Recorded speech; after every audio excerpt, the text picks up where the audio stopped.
Nous sommes le mardi 26 novembre 2024, il est 19h45 à Bongouanou. Madame, Monsieur, bonsoir et bienvenue à cette édition d'information. Au sommaire, de jeunes adolescentes s'illustrent en prenant la parole pour défendre leurs droits et promouvoir des causes citoyennes. Après la première phase de ce projet dénommé Voix des adolescentes, UNICEF Côte d'Ivoire porte le projet encore plus loin. Les détails dans un instant. Embouteillage interminable, insécurité omniprésente, conditions précaires. Ce soir, nous vous ferons découvrir le quotidien des usagers des Warren, Baka et Woro. Quotidien bien loin d'être une promenade de santé ici à Abidjan. Et enfin, en économie, les lampions se sont éteints sur la 12e édition de la CGECI Académie 2024 qui s'est tenue les 25 et 26 novembre à Abidjan. Après le succès de la première phase du projet Voix des adolescentes, UNICEF Côte d'Ivoire a décidé de porter le projet à une plus grande échelle dans les villes de Touba, Mans et Ferké. Le lancement de cette phase importante s'est déroulé ce matin 26 novembre 2024 au siège de l'UNICEF à Abidjan. C'était en présence de plusieurs partenaires du projet. Tchelina Lebonsoro nous en dit plus sur ce projet dans ce reportage commenté par Marion Ité.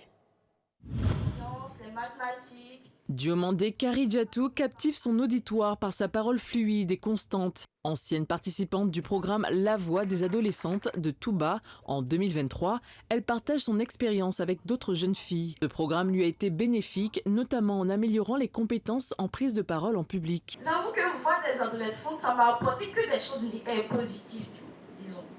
En premier lieu, ça m'a permis de renforcer ma confiance en moi. Au nombre de 5 millions en Côte d'Ivoire, les adolescentes sont confrontées à de nouveaux défis, notamment des barrières socio-culturelles et économiques, des violences basées sur le genre, ainsi que des opportunités limitées pour participer aux décisions qui influencent leur vie. Le programme La Voix des adolescentes vise à fournir à ces jeunes filles les compétences essentielles en leadership, plaidoyer, confiance en soi, santé reproductive et engagement citoyen afin qu'elles puissent s'affirmer dans la société. Selon Emmanuel Silué, chef de projet de La Voix des adolescentes, 105 filles ont été alphabétisées et plus d'1 million de personnes ont été sensibilisées grâce à une vaste campagne de communication digitale. Elles sont engagées dans la conception et la mise en œuvre d'initiatives citoyennes au sein de leurs communautés respectives. Plus concrètement, les filles peuvent décider, par exemple celle de Touba, de mettre en œuvre une initiative pour contribuer à la scolarisation de leurs camarades ou aider leurs camarades à savoir lire et écrire, par exemple. En clair, elles définissent par ville, par communauté, par groupe de filles, des initiatives qu'elles peuvent elles-mêmes mettre en œuvre. C'est une manière pour elles de pratiquer l'engagement citoyen et de faire valoir leur citoyenneté et ainsi faire entendre leur voix au sein de leur communauté. En soutenant ce projet, l'UNICEF reste fidèle à sa mission première, protéger le droit de chaque enfant à travers le monde en mettant en lumière l'accent sur les droits des enfants. Comme on le dit, les adolescentes, les femmes, c'est 50% de la population. Si on les prive de leur droit de pouvoir participer, se développer, on se prive, on limite la possibilité pour notre cher et beau pays à pouvoir atteindre son plein potentiel, à jouer son rôle dans la région. Ce projet, qui est une véritable école de citoyenneté, va durer 6 mois, va toucher 1500 adolescentes dans 3 localités, Touba, Mans et Ferké, en partenariat avec plusieurs partenaires dont Social Change Factory, Pro Kids, ainsi que le ministère de la Promotion de la Jeunesse, de l'Insertion professionnelle et du Service civique. Et tout autre chose à présent, le paysage politique ivoirien connaît une nouvelle dynamique. 137 anciens militants du PDCI, FPI, PPACI, COGEP et GPS ont officiellement rejoint les rangs du RHDP, le parti au pouvoir, lors d'une cérémonie d'adhésion organisée hier, lundi 25 novembre, au siège du RHDP, ici même à Abidjan. Ces nouveaux membres ont exprimé leur volonté de contribuer activement à la victoire de leur nouveau parti lors de la présidentielle de 2025. Andrea Sémian, Ahmed Badini nous en disent un peu plus avec le récit de Félicien Biaou. Un groupe de 137 militants des partis d'opposition de la région du Haut-Sassandra a décidé de rejoindre le parti au pouvoir, le RHDP. Ce cas illustre une fois de plus les dynamiques complexes au sein des systèmes politiques. Les nouveaux militants se disent séduits par la gouvernance du président Alassane Ouattara. Nous avons été séduits par le grand travail de développement du président Alassane Ouattara incarné dans le Haut-Sandra par le ministre Mamadou Touré. Depuis 2018, j'ai personnellement commencé à parcourir toute la Côte d'Ivoire. Je me suis dit, enfin, nous avons eu un deuxième Oufoué, tout simplement parce qu'il fait l'œuvre, il continue l'œuvre que Oufoué faisait, avec deux grandes nouveautés. Parmi les nouveaux membres, on compte 19 ex-militants du PDCI, 68 du PPACI, 19 du FPI, 1 du GPS, 7 du COGEP et 13 anciens opposants non affiliés. Ces adhésions renforcent le parti au pouvoir qui se prépare à convaincre un maximum d'Ivoiriens de rejoindre le RHDP. Ce phénomène de mouvement politique n'est pas inédit dans le paysage politique ivoirien. Et à un an des élections majeures, cela pourrait redéfinir les forces en présence. Les dirigeants du parti saluent ces nouvelles adhésions. Il y a une adhésion aujourd'hui donc des populations à la politique du président Alassane Ouattara. Et c'est pour cela que cette cérémonie matérialise un peu cette adhésion. Chers amis, vous nous rassurez par votre adhésion. Le navire RHDP ne prend pas eau de toutes parts, contrairement à ce que veulent faire croire les oiseaux de mauvais augure. Bien au contraire, le navire RHDP est en train de ployer sous le poids des adhésions. Les Ivoiriens, dans leur grande majorité, apprécient les progrès réalisés en si peu de temps par le président Alassane Ouattara et que son parti, le RHDP, est aujourd'hui la seule voie pour que le second miracle ivoirien se consolide et s'installe durablement. Les migrations vers les partis au pouvoir ou d'opposition pourraient redéfinir les alliances politiques et avoir un impact significatif sur l'issue des prochaines élections présidentielles. Et Abidjan, la perle des lagunes, une ville bouillonnante où la mobilité urbaine est une préoccupation quotidienne pour des millions d'habitants. Mais comment les Abidjanais se déplacent-ils au quotidien entre les taxis, les gbaka, les woro-woro et les récentes infrastructures modernes? Voici un regard sur la mobilité dans cette ville qui ne dort pas. Sandrine Kouadio et Ahmed Badini. Nous sommes à la gare Sababou, située dans la commune d'Adjamé. Ces minibus colorés, appelés communément gbaka, assurent le transport vers les quartiers populaires et les communes environnantes, notamment en reliant Adjamé à Bingerville. Il est 9h et les passagers se pressent pour monter à bord. Bien que le confort et la discipline ne soient pas toujours au rendez-vous, ils n'ont guère d'autre choix que de les emprunter. C'est sûr, le transport, on voit que c'est un peu moins cher parce que des Port-Boué à Angré, si je vais prendre un taxi, peut-être à 8 000 francs. Voilà, mais avec Baka, peut-être 2 000 ou 3 000, je peux faire aller-retour. Bien que leur coût soit faible, le fonctionnement de ces minibus est souvent critiqué en raison du non-respect des normes de sécurité et des horaires imprévisibles.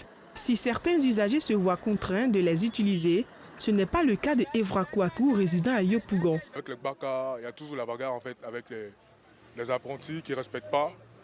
Et comme je dis encore, à un certain niveau, souvent quand on vous prend, on n'arrive pas à destination.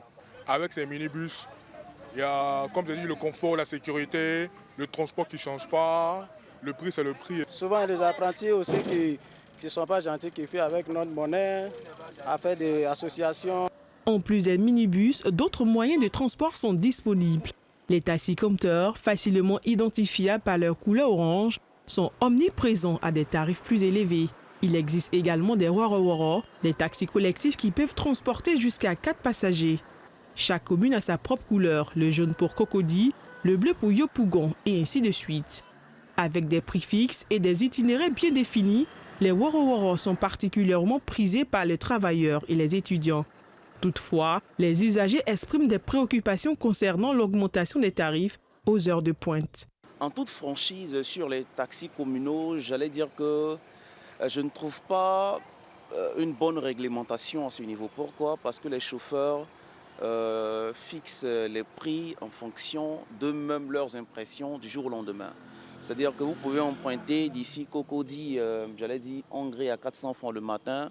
Le soir, le type va venir vous dire que non, c'est à 600 francs ou même à 800 francs et ainsi de suite. Malgré la variété des moyens de transport, Abidjan est confronté à plusieurs défis. Les embouteillages chroniques, le coût des déplacements et l'insécurité routière demeurent des préoccupations majeures pour la mobilité dans la ville.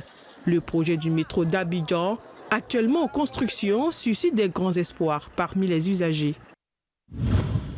Et je vous le disais à l'instant, sur le plan économique, les lampions se sont éteints sur la CGECI Académie 2024 qui s'est tenue les 25 et 26 novembre à Abidjan. Cette 12e édition, placée sous le thème « Quelle industrie des services pour stimuler la performance des économies africaines » a rassemblé des chefs d'entreprise, des experts économiques et des représentants de l'administration publique.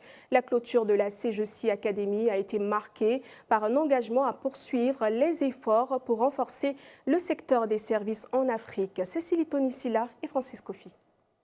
Le Forum économique du secteur privé en Côte d'Ivoire a rassemblé de nombreux exposants reflétant la diversité et la richesse du secteur des services en Afrique. Co-organisateur de l'événement, Mansa Bank a joué un rôle clé dans la mise en place de la CGECI Academy. L'entreprise financière, pendant les 2 jours du forum, a démontré l'importance du soutien financier pour les entrepreneurs afin de stimuler l'innovation et la croissance. Comme nombre d'entreprises, la structure a mis en avant ses offres et a établi des contacts avec d'autres acteurs du marché. Tout ce que nous faisons tourne autour du client et cette tribune a été l'occasion de le démontrer à tous ceux qui sont passés dans notre centre.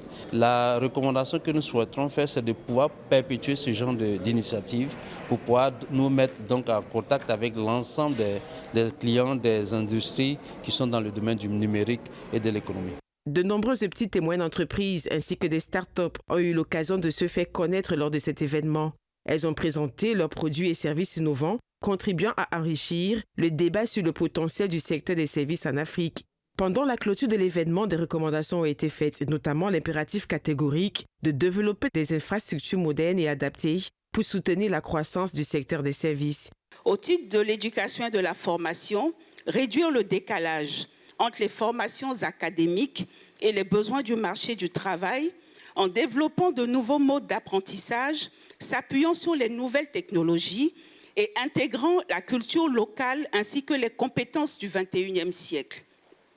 Au sujet de l'industrie du sport, développer une économie du sport reposant sur un écosystème sportif structuré, professionnalisé, incluant la formation, les infrastructures et l'organisation d'événements pour accroître l'attractivité de notre pays, intégrer le sport en tant qu'industrie créatrice de valeur et d'emplois dans les stratégies de développement national, encourager les partenariats publics et privés pour financer des projets sportifs, notamment à travers des incitations fiscales.